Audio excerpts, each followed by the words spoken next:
후보자 질문 드리겠습니다. 식사하셨어요? 네, 예. 먹었습니다. 네.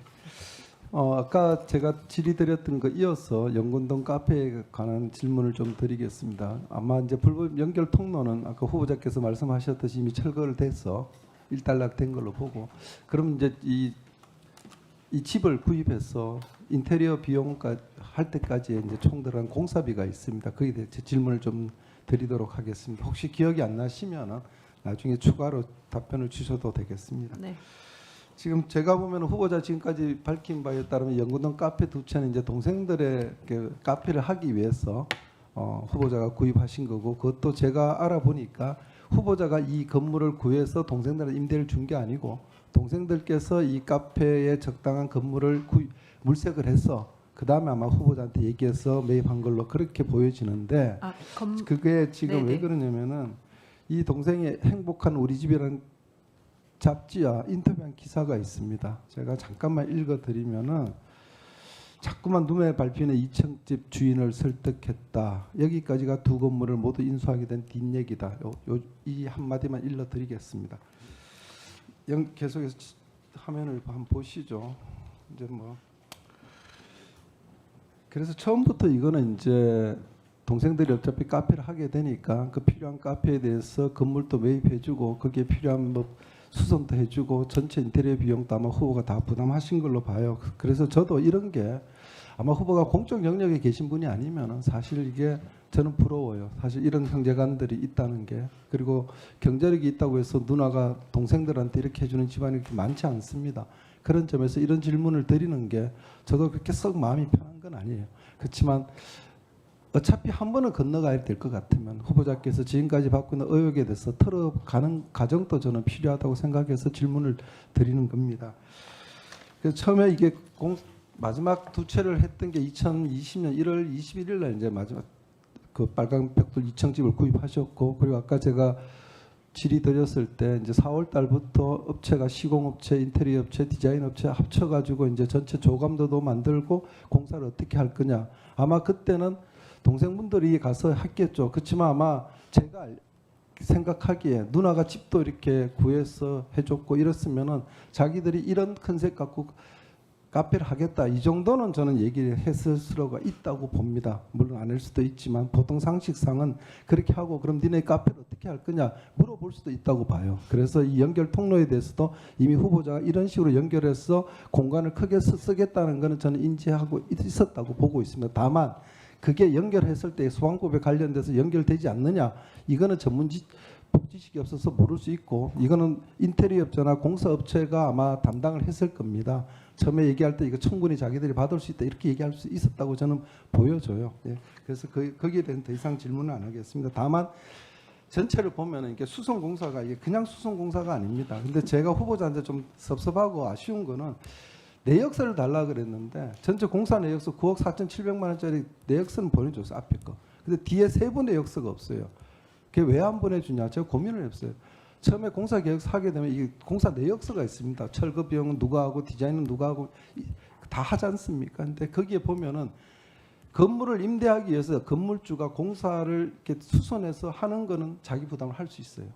그렇지만 임차인이 들어와서 카페를 하게 되면 그 카페의 컨셉을 그리고 인테리어 비용을 하고 설계 이거는 본인 부담하는 거 아니겠어요? 임차인이. 그다음에 임대차 계획이 종료되면은 다시 원상 회복하는 게 우리 민법상에서 원칙 아니겠습니까? 근데 그걸 안 주시는 이유가 아마 그 상세 내역서가 나오게 되면은 내역서 중에 후보가 전체 금액을 부담하셨다 그러고 저한테 세금 계산서를 보내주셨거든요. 그럼 그 중에 대수선 비용을 빼고 나머지 인테리어 비용이나 디자인 비용 이런 거는 편입자가 누굽니까? 이 카페를 운영해서 이익을 얻는 건 동생분들이거든요. 그럼 동생분들이 부담해야 되는 걸 갖다가 누나가 부담해줬다. 임대인이.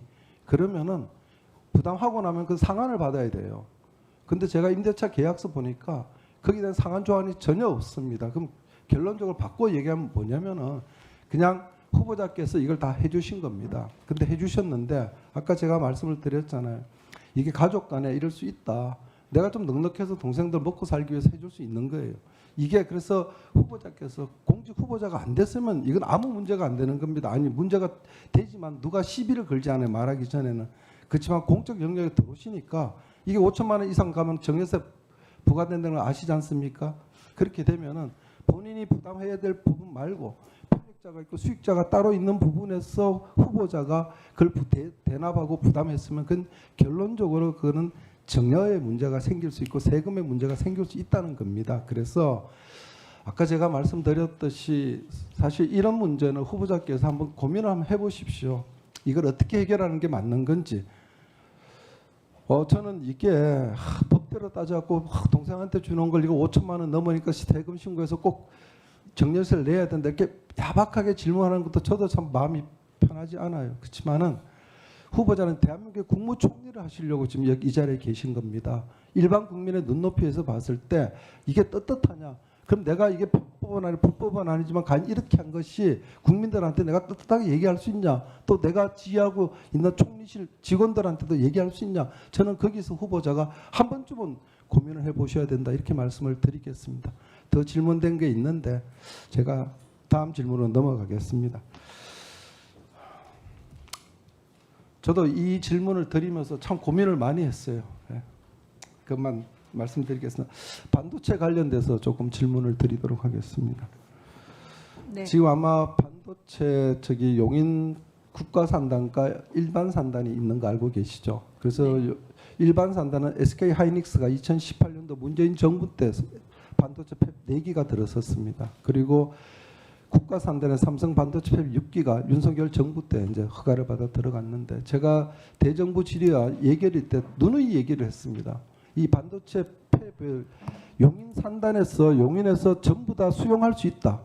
반도체 팹은 아시다시피 전력이 굉장히 필요한 거 아시죠? 네. 그 정수도 필요합니다. 한 개 팹당 1.5 기가와트가 필요해요. 그러면 거꾸로 얘기하면 대형 원전 한 개 반 정도의 전력이 있어야 한 개 팹을 돌릴 수 있습니다. 그럼 6개 팹은 9기가와트가 되는데 그 9기가와트의 전력을 용인으로 가게 되면 결국 남부권에서 가야 됩니다.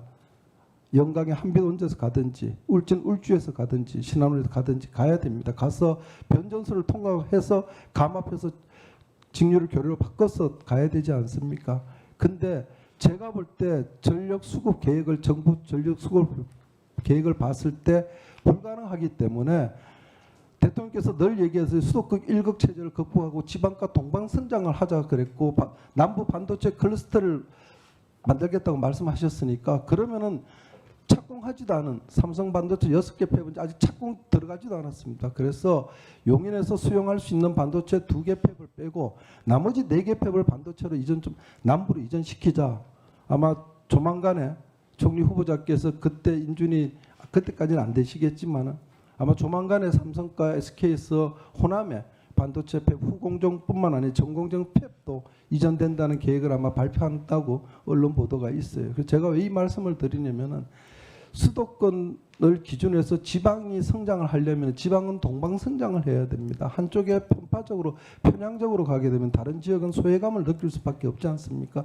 더군다나 이것은 기업이 결정해야 된다고 후보자도 생각하시잖아요. 그렇게 되면은 가장 전력과 용수가 풍부한 것이 죄송하지만 낙동강 수계와 그 다음에 구미에 소부장 업체가 있는 대구 경북권이 반도체 팹이 들어서 가장 제가 볼 때 기업들이 판단할 때 용이한 되고 자기들이 기업 이익을 낼 수 있다고 보거든요. 그래서 이번에 지금 아마 특별법이 통과돼서 제가 알기로는 대통령을 위원장으로 하는 반도체 특별위원회가 설치가 될 겁니다. 거기 아마 후보자께서도 총리로서 아마 들어가시게 될 건데 이때 정말로 이 반도체 팹이 들어가서 용수와 전력이 풍부하게 공급될 수 있고 그 인력도 될 수 있고 그다음에 하나의 클러스터가 형성될 수 있는 지역이 어딘지를 좀 꼼꼼하게 따져가지고 거기에 적극적으로 좀 의견을 개진해 주셨으면 하는 그런 당부 말씀을 드리겠습니다. 왜냐하면은 이 반도체 팹의 분산은 세계적인 추세입니다. 흔히 얘기할 때 NDV에서 설계를 해서 대만 TSMC에서 만든 반도체가 말레이시아에서 패키징을 하고 있지 않습니까? 그래서 이 반도체 팹은 더군다나 안보 전략 자산입니다. 전쟁 때 한 군데가 부서지면 다 멈추지 않습니까? 그래서 분산 배치가 세계적인 추세인데 우리만 용인 클러스터에 10개 팹이 들어가 있습니다. 그래서 적절하게 남북권으로 분산 배치하는데 만약 후보자께 총리가 되시면은 이 반도체 특별위원회 가셔서 적극적으로 의견을 개진해 주시기를 부탁드리겠습니다.